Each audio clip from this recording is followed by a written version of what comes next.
모닝 키스.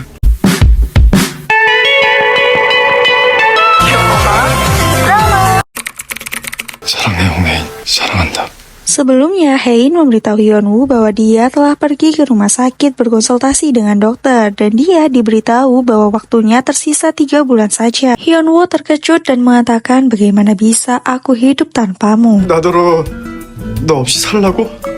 Lalu Hein pun mengatakan, jika kau tidak bisa hidup tanpaku, apakah kamu mau ikut mati bersamaku? 같이 죽을래? 어? 같이 죽으면 되잖아. Hyunwoo mengira bahwa Hein sedang bercanda, tapi Hein sama sekali tidak sedang bercanda. Kemudian Hyunwoo bertanya bagaimana bisa dokter memvonis usianya tinggal 3 bulan saja. Hein menceritakan saat dia pergi ke rumah sakit, dia terdiam sebentar dan melihat sekeliling seperti berada di hutan yang berkabut salju. Dan tanpa sadar dia sudah berada di ruang dokter. 언제 여기 왔나요?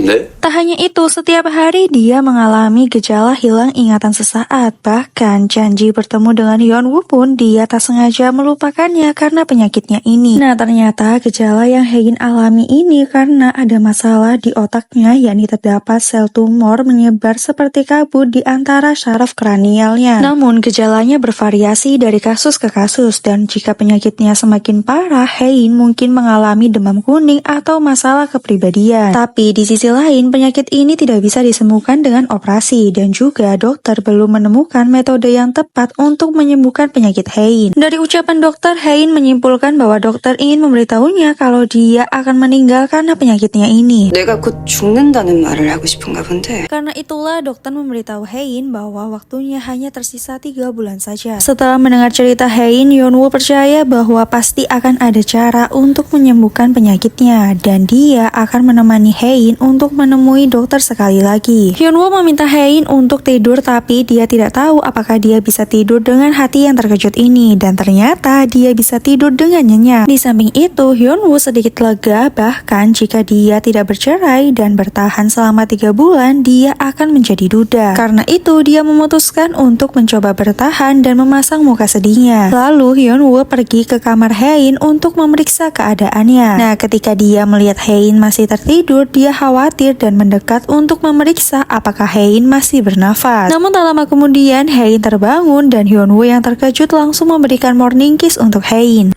모닝 키스.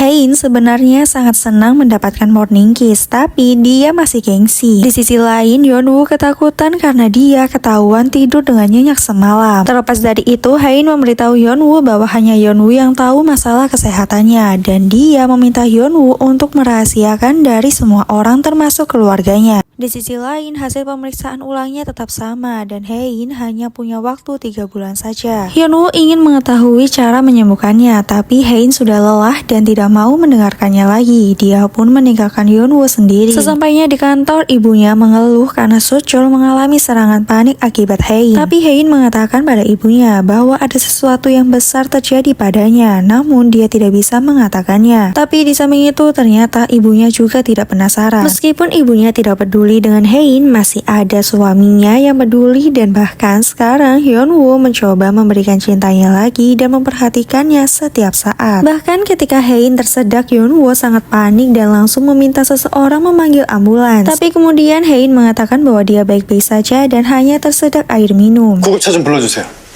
괜찮다고. 물 마시다 그냥 살이 든 거라고. 구급차 괜찮아요. Saat menunggu mobil datang, Hyunwoo memakaikan jasnya kepada Hein karena Hein terlihat kedinginan dan dia juga meletakkan tangan Hein di sakunya. Lalu ketika mobil datang, dia juga menjaga agar Hein tetap aman dan Hein di sini memperingatkan Hyunwoo untuk tidak bersikap berlebihan. Ketika Hein emosi dengan ibunya, Hyunwoo menenangkannya, tapi Hein salah paham mengira Hyunwoo membela ibunya dan dirinya. Jadi dia meminta Hyunwoo untuk bersikap seperti biasa saja. Nah, hal ini yang membuat Hyunwoo merasa bahwa dia dulu menikahinya karena dia mencintainya. Tapi kenapa setelah menikah dia tidak lagi mencintainya? 사랑해서 결혼하는데 결혼하면 왜 사랑을 안 하지? Di sisi lain, ternyata ibunya bersikap keras pada Hein karena anaknya yang bernama Suwon meninggal karena kecelakaan dengan Hein dan dia menyalahkan Hein. 아니 얘는 이 시간까지 퇴근 안 하고 뭐 하는 거야? Sementara itu, meskipun Hyunwoo sedang kesal dengan Hein, dia tetap berusaha menyembuhkan penyakit Hein. Dia pun mencari kasus yang serupa dan menemukan bahwa ada seseorang yang berhasil sembuh dan masih hidup setelah 30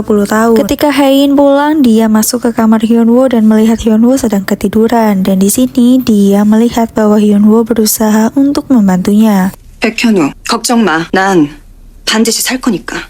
Kemudian Hein memberitahu Hyunwoo bahwa dia akan tetap hidup apapun yang terjadi. Ucapan Hein membuat Hyunwoo menjadi lemas karena dia tidak jadi terlepas dari Hein. Namun ketika dia menemani Hein di pesta, dia bertemu Eun-sung, lelaki yang menyukai Hein. Di sini Hyunwoo menjadi terganggu dan sedikit cemburu. Tidak hanya itu, saat acara perburuan keluarga, Eun-sung juga diundang dan selalu berdekatan dengan Hein. Nah, hal ini membuat Hyunwoo menjadi sangat terganggu dan cemburu. Sebelum berburu, Hein meminta Hyunwoo untuk menangkap sesuatu hari ini dan setelah itu mereka berpencar dan di sini Hein memasuki daerah berbahaya karena di sana ada babi hutan. Sementara itu Hyunwoo yang sedang mencari Hein, dia bertemu dengan Eun-sung dan sepertinya Eun-sung ingin merebut Hein kembali. Ketika Hein berburu, dia tidak tega menembak burung dan akhirnya dia beristirahat, tapi dia mengalami gejala berkabut lagi. 정신 차려, 휘. Saat gejala itu muncul, tiba-tiba babi hutan datang dan di sini Hein pun menjadi ketakutan. Dia memejamkan mata dan mengalami gejala lain lagi. Dia menjadi teringat momen di masa lalunya. Namun tak lama kemudian Hyunwoo datang menyelamatkan Hein. 괜찮아?